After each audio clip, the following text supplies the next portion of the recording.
Yan, ito pala ang ating Henny Gold. Yan. I-share ko lang sa inyo kung paano tayo nakapagpalabas ng ganitong kulay niya. Yan. Mayroon tayo dati dito dark Henny. Tapos pinir natin sa ating gold hen.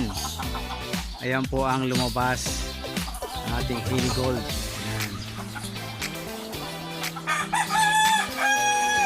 Hindi pa po tayo nakapagpaparami nito. Gawa ng kukontrol po tayo dito kasi medyo maliit ang space natin guys.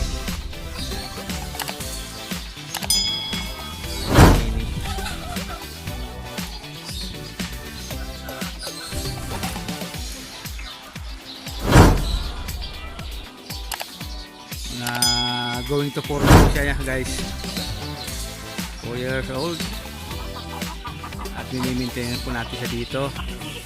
At meron pa po tayo dyan na isang gold line po rin natin. Mini-maintain natin dito ang kinang bloodline nila. Ayan.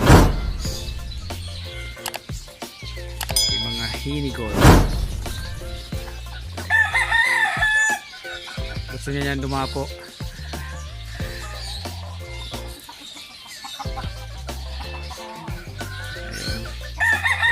Tayo dito sa hapon pagdating natin, saka natin siya ilalagay sa kanilang mga dapuan.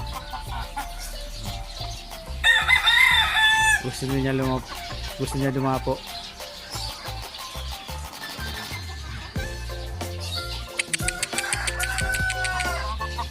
Yan guys, ganda ng kulay niya oh. Yan. Kay December.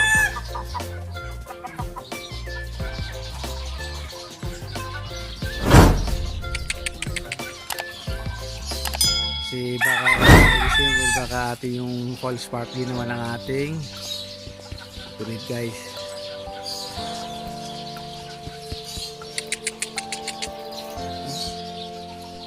Yan po yung ating hen sinigol din pares doon sa ating hinigol. Comment lang kayo guys, makishare po tayo nito. Okay po sa inyo.